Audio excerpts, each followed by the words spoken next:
Hey guys, welcome to another YouTube video and another episode of BRAYTalks, the series where I talk mostly non-sporting related topics. You know, doing stuff like this, which actually is the first time of actually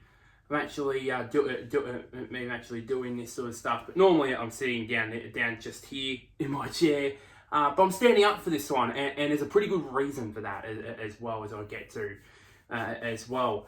And it's of course, you could tell by the screen, you could just tell what this episode's going to be about. Again, it is time for Soap Talk, which is basically it's a part of a series within a series is basically chatting shit about soap drama, Aussie soap dramas for the next hour. So for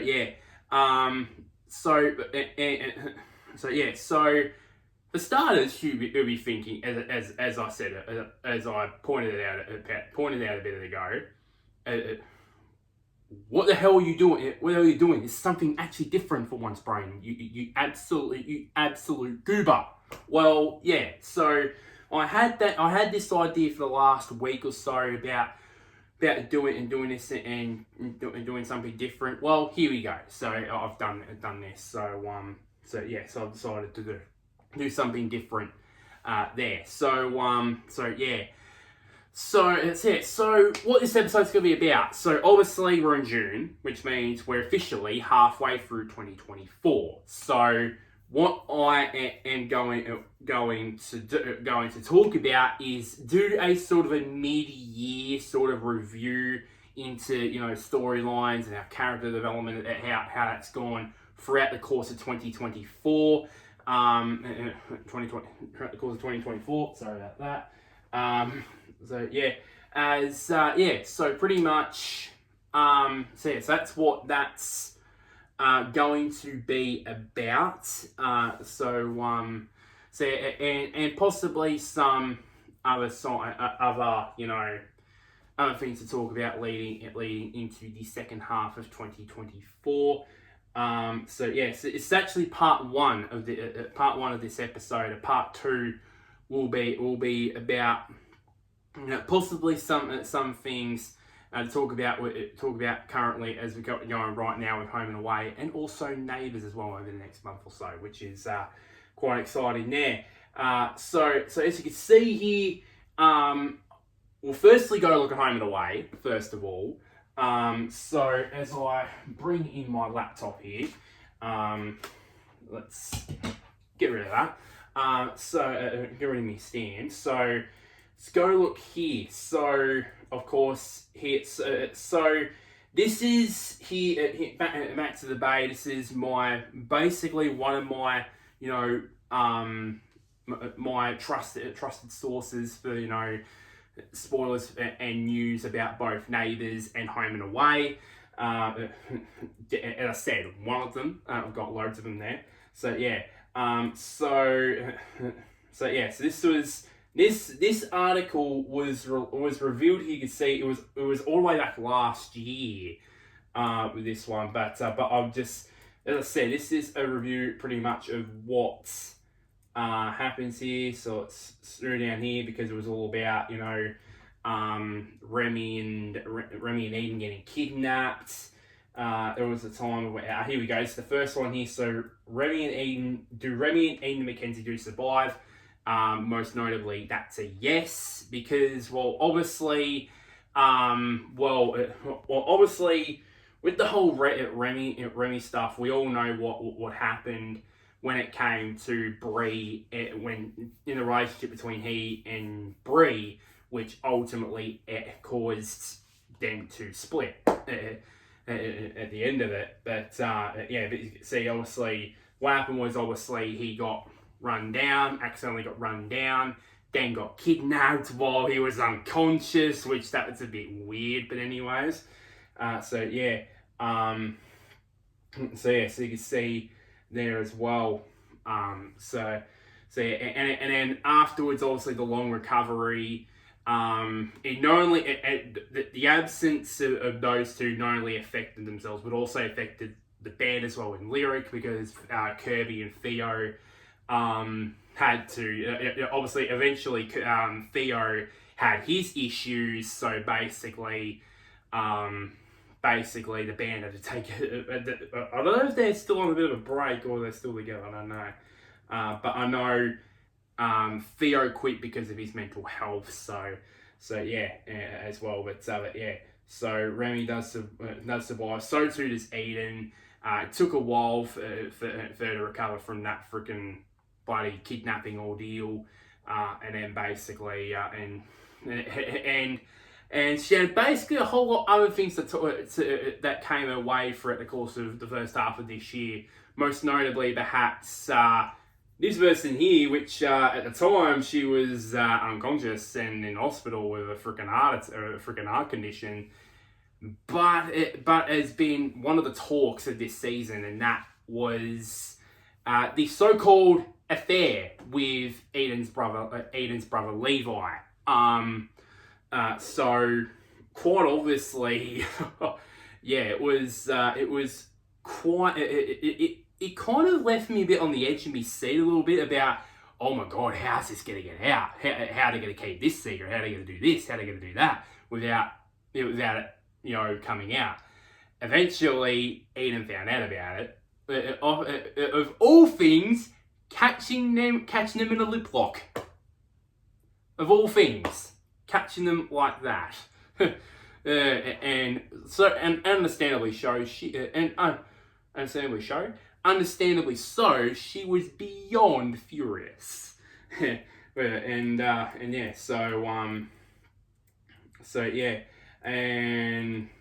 so basically, all this was about, when Remy and here we go. This is what I meant earlier about splitting up. So what happened? To give a fresh reminder, what happened was during Remy's recovery, he was doing things that he shouldn't been doing, and what I mean by that, I mean getting on the bike while he was recovering. While I was in the early stage of his recovery, sorry. And that didn't go down well with Bree. It didn't go down well with her at all, to be honest. And eventually it led to her giving an ultimatum. It's the bike or me. And what I've learned over the last, how many months since I watched both of these shows, and Neighbours and Home and Away recently, is ultimatums are the kiss of death in a relationship. They're the kiss of death. If you give an ultimatum, there's no doubt that soon afterwards your relationship will reach crisis point, or two, you'll end up breaking up after a few weeks afterwards. I've seen it too many times, and it happened here. And what do you think Remy chose? Let me give you a hint. It wasn't her. It wasn't her. Let's put it that way. And that's when bang, they split. And then of course you got here. Which it turns out that it was of course this unknown character, which we all now know the character. It was Nelson. That was a part of this whole movie storyline thing of this movie coming to Summer Bay, and of course the Nelson was, I think he was the director. I think he was the director there as well. But yeah, but obviously Nelson was played by Majesh Madhu. I think I said that right. And who as you can see here, he was on Neighbours about, it says 2010 to 2011, which was about 14 years ago. Yeah, so yeah, and And obviously, recently he was involved in Marco Polo, which was a Netflix series I've never heard about. Anyway, so yeah, so that was that. More than that, this one I was very happy with. This one I was quite happy with. Xander and Dana get together, and this one was a bit of a roller coaster. Let's put it that way. Now, if you guys don't know, as I'm going to put this down for a sec. I'm going to put this down for a split second. Is one of my if there's anybody that would ask me if there's anybody on Home and Away that you would play, you would definitely is me. It would be Xander, most definitely. And he's one of my favorite characters, and Luke Van Oz plays him extremely well. Plays him extremely well ever since he came in 2022, I believe. I think it was midway through 2022, actually. I think. So yeah. But the one thing that he has not been able to do, well, he has, but not really in this case, is a romantic relationship. That is clear. I mean, there's been times where he has been he was in a relationship with a chick named Stacy. I remember that who would eventually cheat on him. And who else but Rose catches her out, which and then she had the cheek to basically try and convince Rose to bloody friggin' keep it from Xander, which as his sister, she's not gonna do that. She's not gonna do that. So basically, straight up, she tells him, broke up with her, and we never saw her again. So yeah. And then obviously we had that huge debate. We had that huge mess with when his workers, his co-worker's wife named Kate, she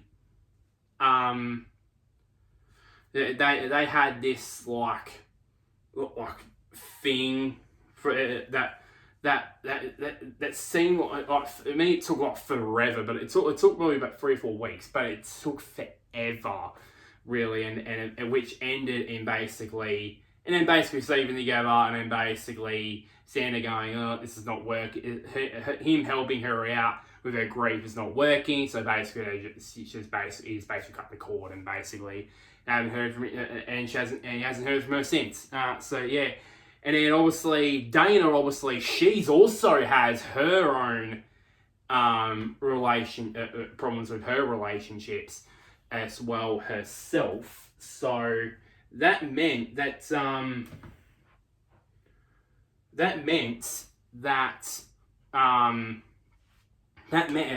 really it just made sense that he has problems with relationships, so too does Dana. So yeah, and how funny it was that originally Dana was trying to set Xander up with Harper. How it broke, and then basically soon after she was like, "Hang on, I've got a crush on him myself," and then that's where it all snowballed from there. And instantly Rose knew that Dana had a crush on Xander straight away. Sensed it straight up, and then had a few ups and downs, so to speak. Well, the downs was mostly of me going, Xander, what are you doing? That was basically me watching Home and Away when most of the time when Xander stuffed up. I remember when Dana asked him, go for dinner sometime. I think it was what she was saying. It's like, oh, another time, that sort of stuff. I was like, what are you doing? And then it sort of died down there. And then basically, when they did the stupid bloody thing for John's bloody, the one where he was trying to be the celebrant for Justin and Leah's wedding. That was quite funny. Actually, that was actually quite funny. And yeah, so yeah, and then that sort of reignited things, and then eventually it all came to a head when they argued about obviously about the whole thing about Tane and kidnapping the baby and that sort of stuff, and Dana was just absolutely just relenting. Was unrelenting with questions where they go, oh, what's happened to Tane? What's happened to Tane? Yada yada. Eventually, this got up Xander's nose a little bit, and basically when you're relentingly hounding my sister and two, you're sticking your nose in the business that is not welcome. And you could tell he was pissed off, and she was pissed off at him back. Then she went to apologise, which fair to say, they ended say that apology ended in basically where it actually ended in both of them get in a room where all the magic happens. If you know what I mean. If you know what I mean by that. And then an episode afterwards, they decided, yep, let's give this a go, and they haven't looked back since. And I've always wanted Xander to be in a relationship, and finally he has. Finally, about freaking time, to be honest.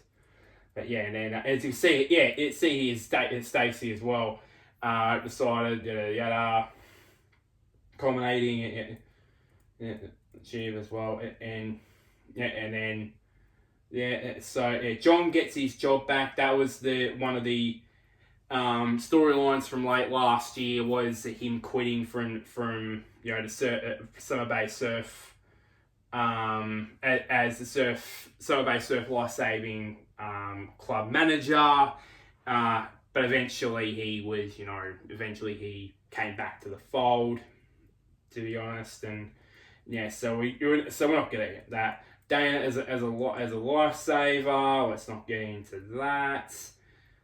Hunter Valley, I would presume this had something to do with Justin and Leah's wedding. Speaking of Justin and Leah, on cue, there it is. The wedding was everything I thought it would be. Let's be honest. It was of course it had VJ there, it had Tori there. It had Ava there as well. Also some drama as well when that's when the drama between Theo and Valerie reached peak levels. Let's put it that way. But other than that, it was basically a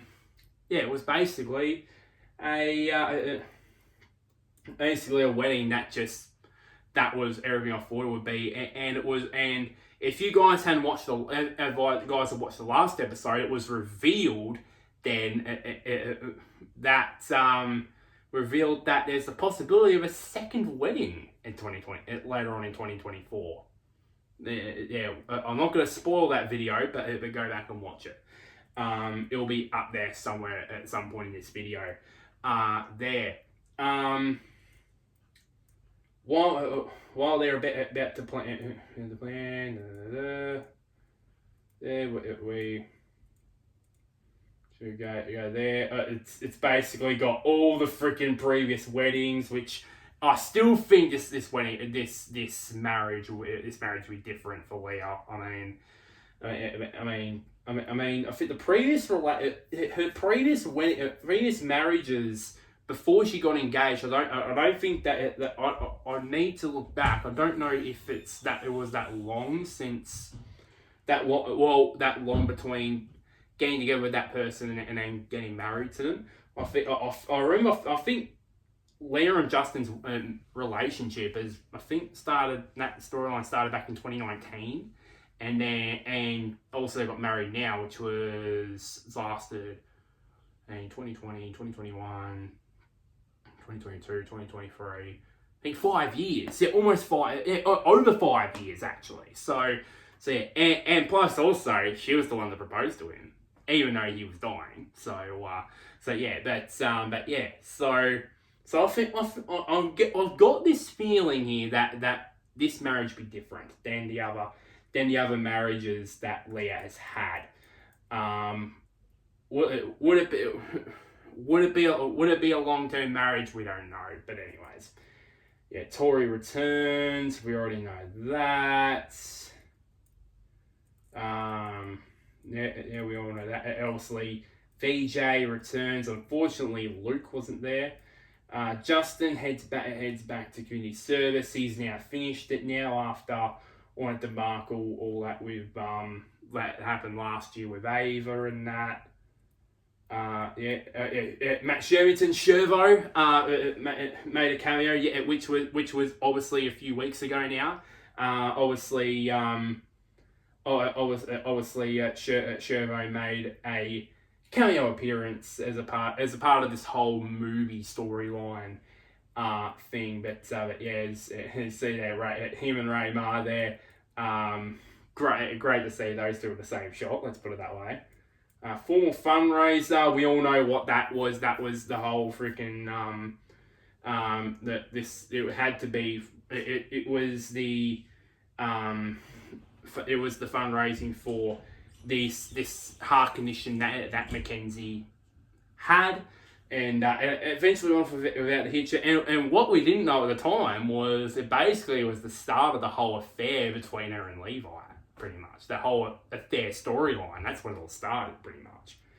But yeah, see the Cole Schilling there, looking quite nice there.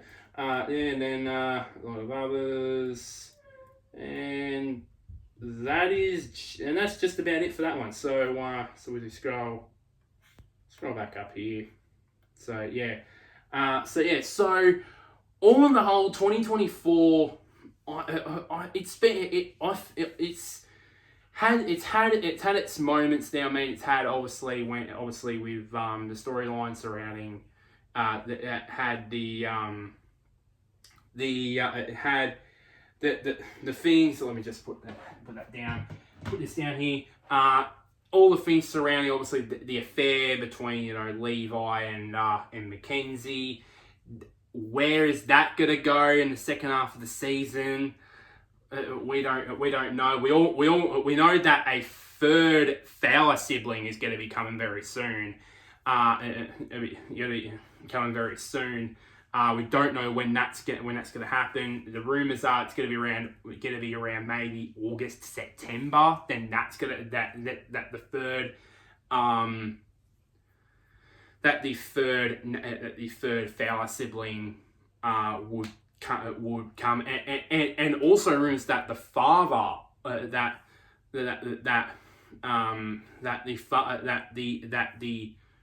Fowler sibling's father is going to be coming to Summer Bay very soon as well. So yeah, plenty of things to worry coming about there. Obviously, what's going to happen with if you watched it in recent weeks, you would have seen this whole shooting, siege thing that happened at the shooting of this movie, which ended in Stevie Marlowe obviously getting killed, by her stalker and all that, which was straight. I give props to everybody that was involved in shooting those scenes. I've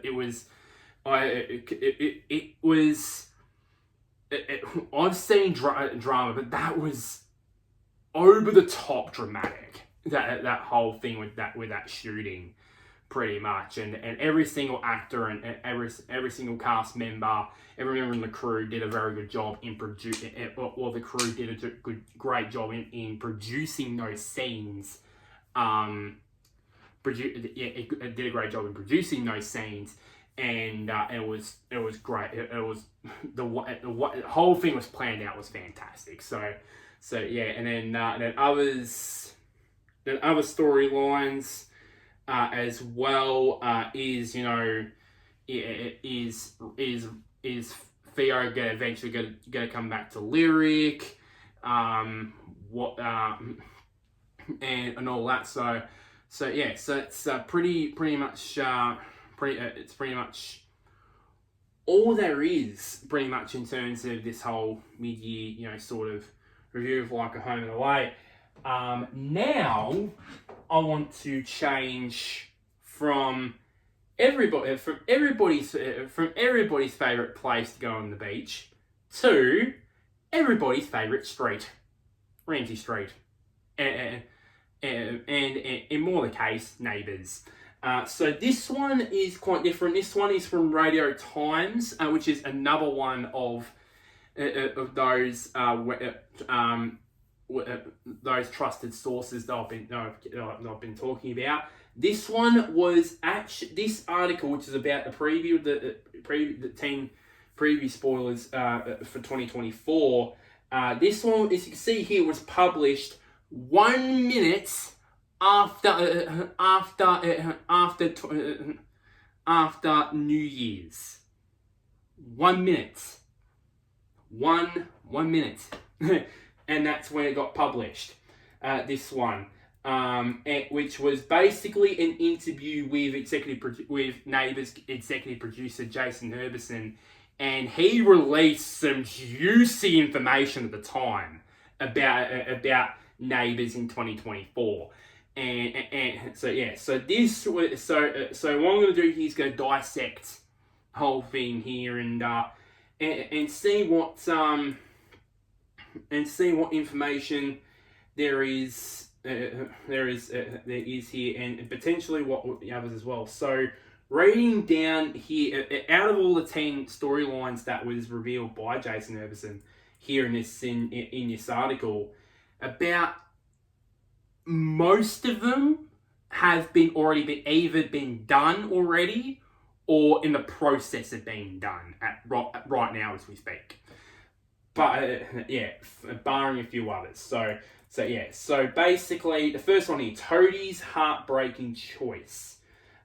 So it was a bit of a shock to every Neighbours fan. To every Neighbours fan when it was announced that these two got together. It was a total shock. It was a total shock. And we were expected a shock, but nobody expected that. Nobody did. And yeah, so it was, and yeah, so pretty much, yeah, and obviously, of course, the heartbreaking choice, obviously, it says here, of course, Jason said that they've bonded through, tough heartbreak, obviously, of course, with Toadie, with Melanie leaving Toadie, and then Paul leaving Therese. So basically, that's how that was formed in a lot of ways. And then basically, of course, Flashback Week, which last year was a massive success, and a lot of juicy revelations got revealed in that week there. Which in another interview most recently by Jason Herberson, it was revealed, and I might do more of an in-depth one in part 2 of this episode, that apparently that they're planning on in the second half of 2024 to have basically a sequel, if you like, to Flashback Week, and apparently what he said was it is entering the show into uncharted territory. So yeah, so who knows about that really, but yeah, so heartbreaking choice there, yeah, and then that sort of feelings, but that sort of connection between with Melanie at Ramsay Street, obviously moving with the Kennedys, and then basically Therese and Tony living across from them, which ultimately, and then basically with Therese and Toadie obviously having their own sort of dramas, it led to pretty much, as we all know, led to good old Toad cheating on Therese with Melanie, and of all places, it was revealed in broad daylight during the longest lie-in event for Lassiter's, of all people. And how was it revealed? Somebody Holly forgot to freaking turn off her walkie-talkie. Of all things, a walkie-talkie was the cause for all that mess to start off with, and for all that to kick off. And obviously, not only with these two, but also with Melanie as well, which was absolutely, I knew it was going to come out at some stage, but eventually it was,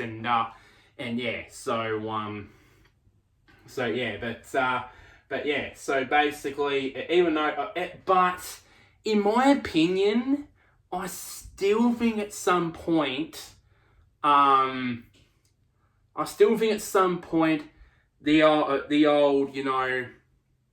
old firm is go back. I mean, Tony will go back to Melanie. Therese will go back to Paul at some stage. I don't know when, but I would want to see that happen. Even though I have gotten used to these two together, I sort of, in the back of my mind, I'm thinking, what if there's the possibility that's what happened, what if things had gone back to what it was? Like in the back of my mind, I'm thinking what could happen there. But anyways, with that matter. Speaking of Paul, so basically, obviously we all know what happened in his part of that flashback week. Obviously, him being a part of Krista's supposed death, which ultimately discovered that she was alive, obviously. And the poor bugger has obviously been through a hell of a lot since. Obviously, too much enough to freaking count. Let's put it that way. But obviously, as I said this a moment ago. I'll say it again. In the back of my mind, I'm thinking, surely at some point, the couples, in terms of the four of them, will go back to how it was eventually. I don't know when, but at some point, really, and at some point, really, and don't know how that would go down. But anyways, but I think he is slow off. But I must admit, I think he is starting to think, my chances of getting Therese back are slim to none, in my opinion. He's probably starting to think that. So and then obviously, of course, he's been through a hell of a lot as well in terms of David's death, and then of course, going through all Chelsea's, betrayal. Thank Christ, thank God that got revealed. Thank God, because but anyways, so obviously, but I don't think at some stage, obviously, she'll want him back. I don't think so. I don't think he'll want her back, but at this stage. But things could change in the second half of the year. Let's put it that way. On to something different here, which is Nicolette, which was connected to Nicolette's past. Obviously, with her past actually catching in this, it says in this part of the article, catching up with her. So pretty much, what happened was basically she basically got into it was basically revealed how she and Kiri broke up as well. And basically, not feeling on with this guy, trying to expose him for who he was, which basically caught the wrath of this guy's wife, who she basically ended up stalking her, and basically taunted her, basically pretty much. And then it ultimately ended in, of course, in the same episode that David eventually died. That she went to the freaking place where Aaron, David, Nicolette, Leo, and Krista were to go to this holiday and whatnot, and basically confronted her there. And basically, I'm trying to think of her name. Oh, what was her name? I'm trying to think of the character's name. Oh, I'm trying to think. I know the guy's name was Sasha. I know that. But the woman's name, I can't remember what it was. I can't look it up because obviously I'm using my laptop right now. But the name will probably throw to me. But she basically confronted Nicolette at the place, and eventually she talked some sense into him, basically. And the last we heard of her was a text message a few days after David's death. Really, that was the last we heard of her. But yeah, so it was sort of a nothing, really. It was kind of basically like a feel kind of thing, pretty much something for Nicolette to do, pretty much. But but mostly, but other than that, probably it was a bit of the only good thing about it was it gave us an insight into into Nicolette's own past and how and what happened with her and Kiri and that sort of stuff. So pretty much yeah. So yeah. Now on to this. When I originally read this, this part here captured my eye straight away here, and I'm going to pick up. Oh, jeez, excuse me. Actually, my lead popped out there. And it was connected to Haz. Has a dark past. Now, and there's one thing here down the bottom here that ultimately got me to go, ooh, this is quite interesting. So pretty much Haz was one of the new characters. So put this laptop down for a sec. Was one of the new characters with the reboot.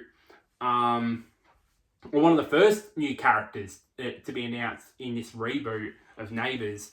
And he was sort of this Mr. Nice Guy sort of thing. He had, for starters, obviously, he dated Billy, which that didn't last long, and then dated Holly for about a couple of months, which that went pretty much as expected. Obviously, was pretty chaotic. Obviously, it was mostly marred by the love triangle between those two and Matt and Mackenzie, and then ultimately that ended, and ultimately got together with Mackenzie until this whole IT hacking thing, which was basically here, which was something that we'd never done before, which was the I'm trying to think of what I had to think of what it was called, but now it's just came out of my mind. Deepfake hacking, that's the one. Deepfake hacking storyline, which they've never dealt before, which was which was a massive shock to me. But yeah, so pretty much what happened was and basically everybody, once it was revealed, everyone sort of hated him. That was until when he had his accident, and now everyone likes him now. So yeah, or sort of likes him now, anyways. But yeah, but back to this article here. There's one part of this article, and it's down here. I'm going to highlight it right now. That when I saw it, I might maybe zoom in on it here, if I can. Here, zoom in on it. Here we go. So let me highlight it again. Here. So, and it's this part here that got me, and the last 3 words of this sentence in this part, to be honest, my eyes, when I saw it, my eyes came out of my head like they're on springs, like, whoa, this is quite interesting. And here it is. Mackenzie has this attracted Mackenzie, quite obviously. But we will discover there are reasons preventing him from getting too involved with her or any woman. I was like, surely this must mean something. And if it went like this, sure. If that wasn't there, probably it wouldn't mean something. But since it's added that. It's like, it was like probably you were saying, too involved with her or any woman. And women. And by the way, it says woman, so basically, that got me thinking, and recently I'm like, does it actually mean something? But let's think for a second here if it does mean something. If it does mean something. And I want to talk about this for a bit, which is basically, and let me just back up for a sec. Let's go back to here. So pretty much, there's 2 people in this whole storyline that needs to be careful. One's the obvious one, and another is, and I might go more in depth into why that is in the next part of this episode. So the first one is obvious one. It's Mackenzie. And I think for me, I think she needs to be careful with this because as I'm recording this right now, they have had that, but we still don't know really if. In my opinion at least, that one, is she willing to forgive him for his dark IT past, and 2, we don't know if she's not gonna, if she's willing to not compare Has to Hendrix. We still don't know about that, but anyways, we still don't know about that, but anyways. So I think for me, at least here, and the way that I like the way that obviously that Georgie Stone has portrayed Mackenzie. I like that this kind woman who obviously is there for her friends and obviously there for the people that she loves most, which is a nice one. But the one thing I have had in my head over the last week or so is she's kind of open to betrayal, in my opinion.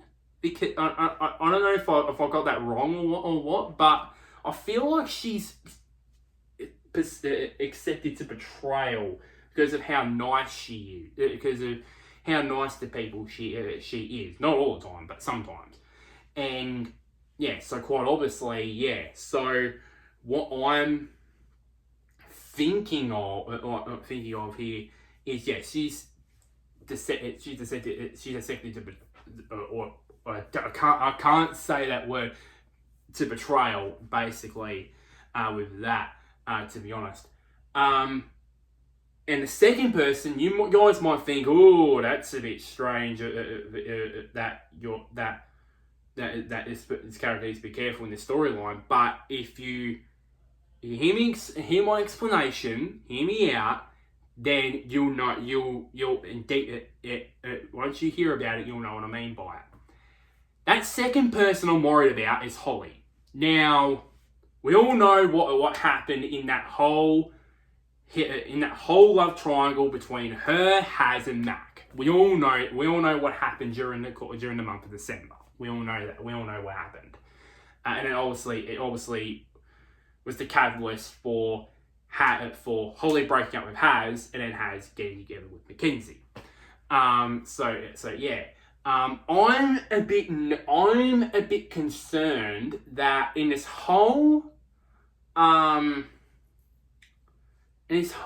uncertainty about is Haz and Mac back together or not, I'm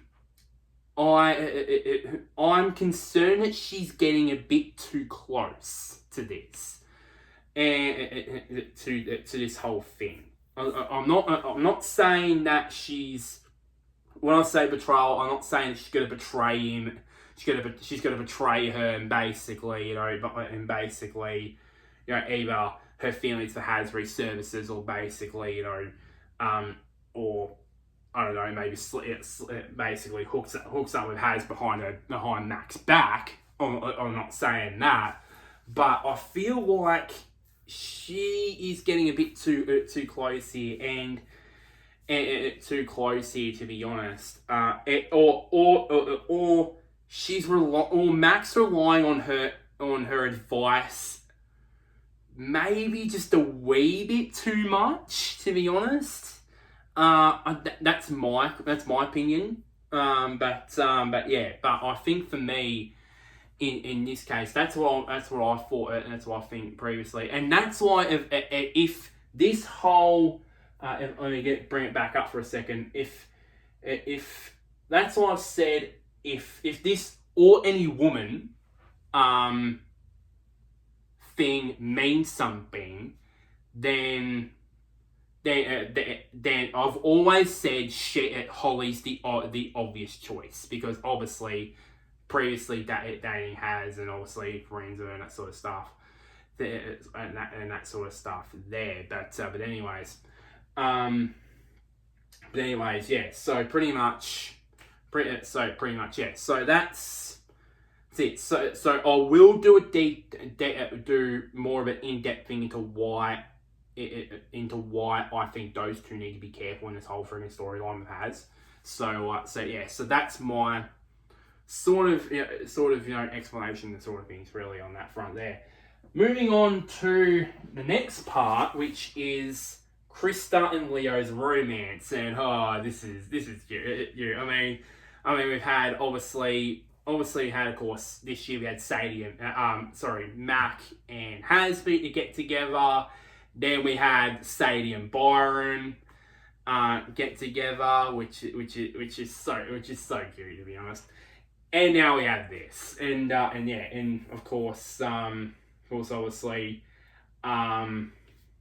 this relationship also that has it also has some her ups and downs as well, for both counts, for both Leo and for Krista as well.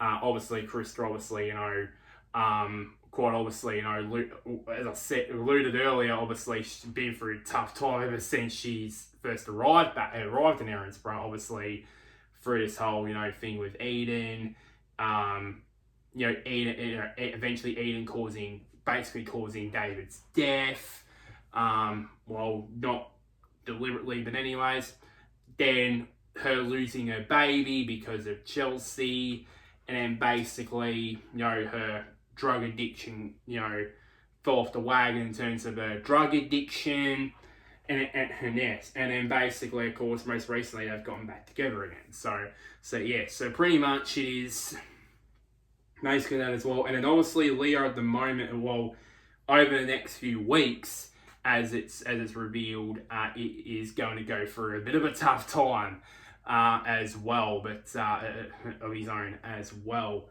But yeah, the one thing also I need to move on before I need to work out here, and this was adorable, this one, a few weeks ago.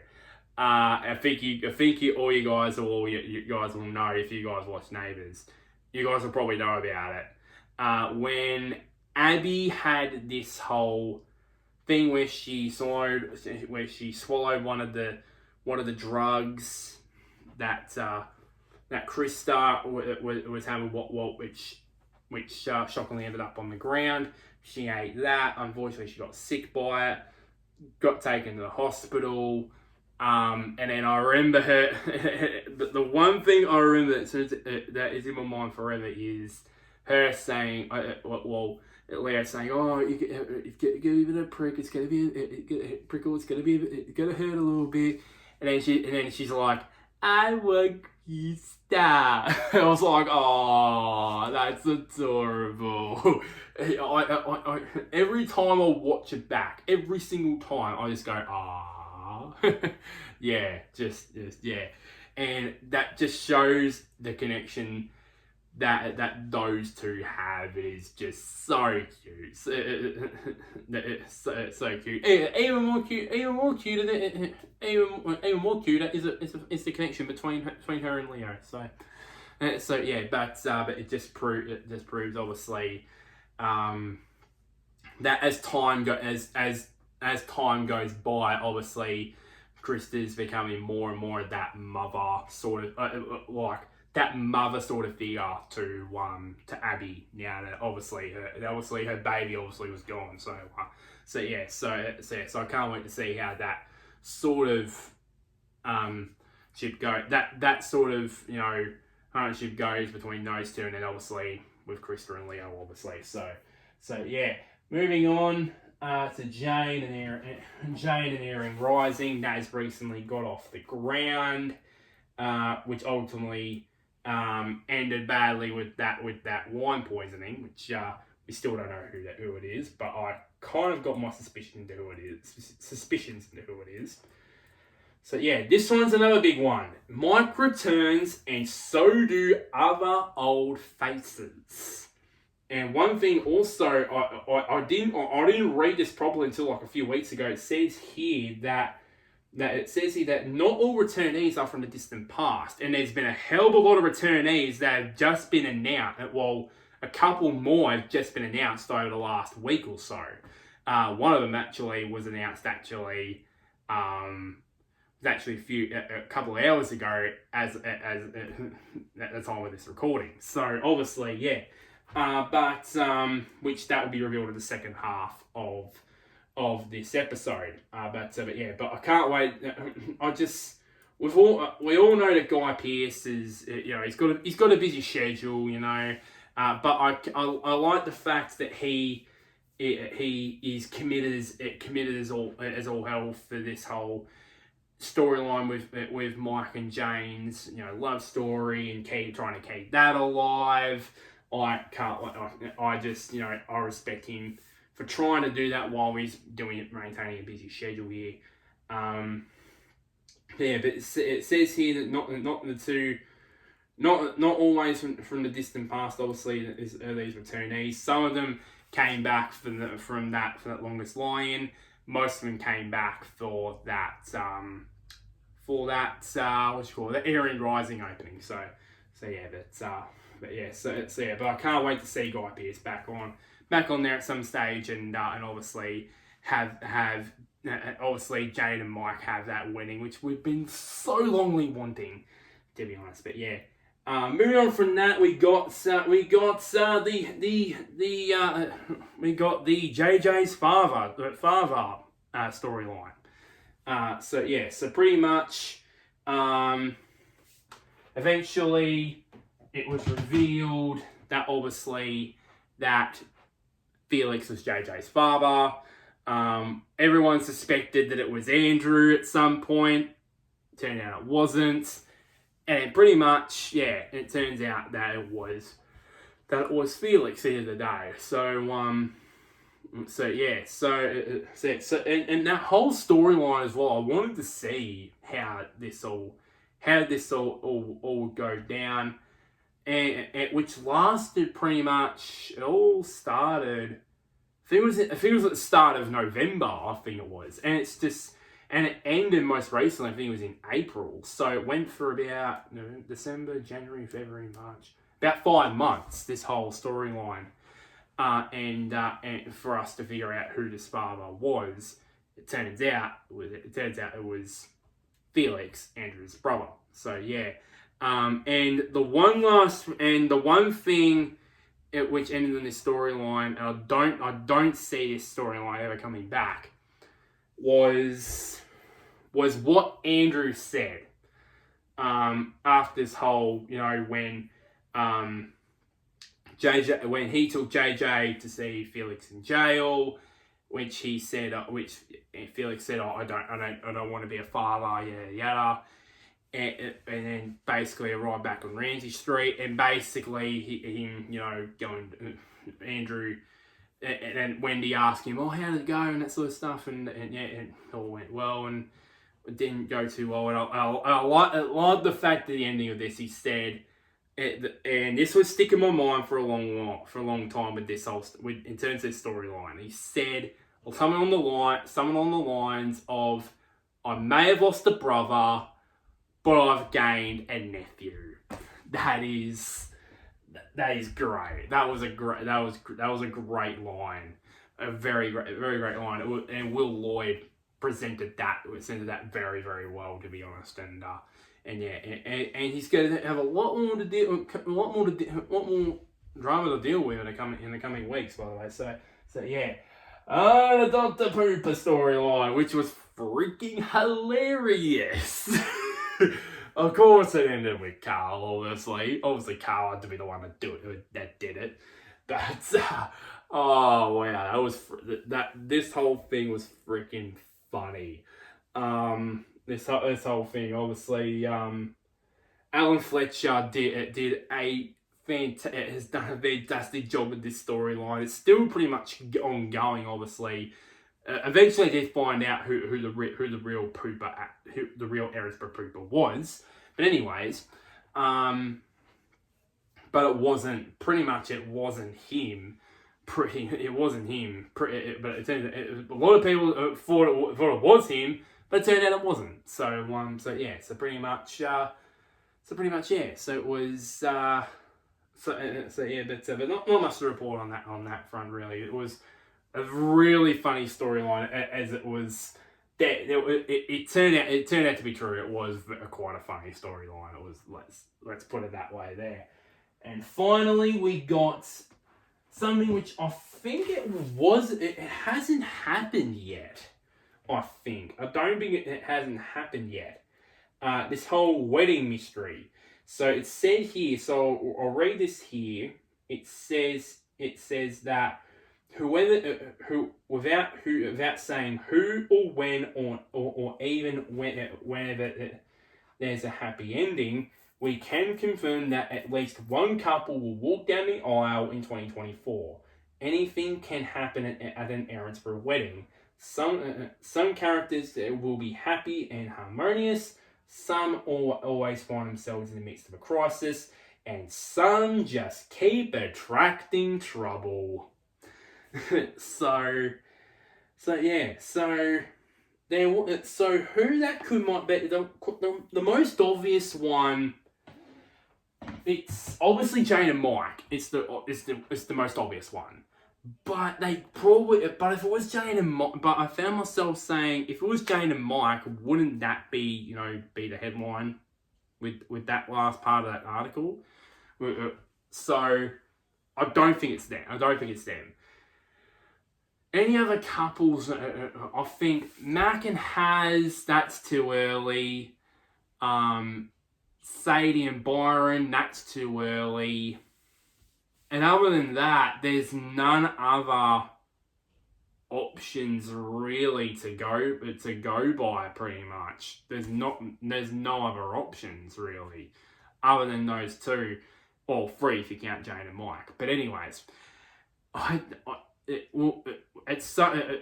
is going to happen at some point. I don't know if it would happen or not, but I don't know in a lot of ways. But yeah, so finally, as I open up my laptop again, and go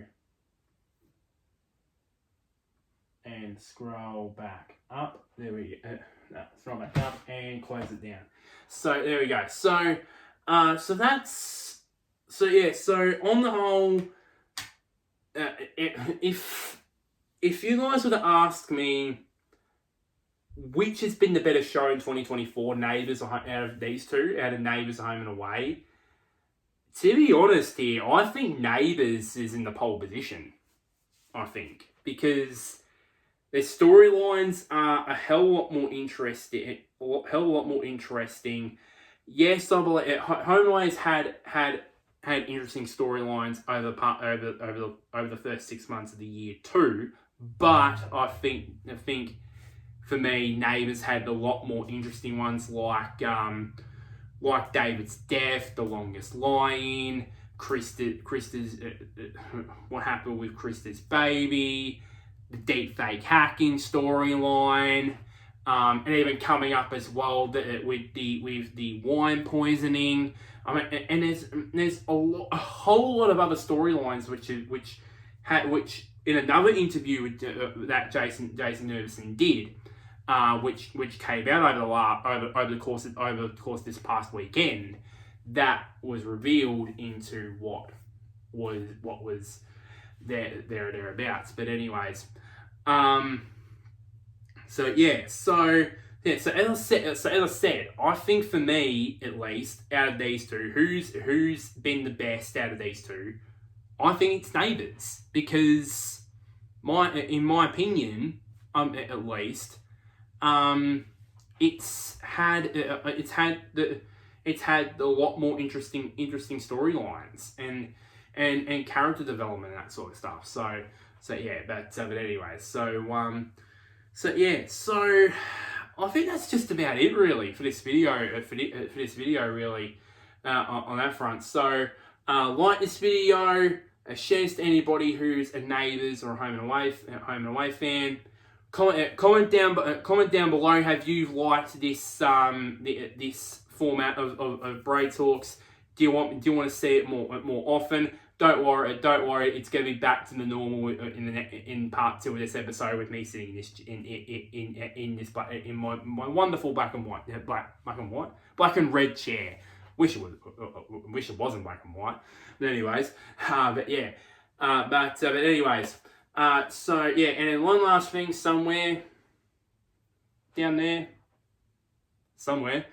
click on the big red button which is labeled subscribe. It really does help me out quite a bit there.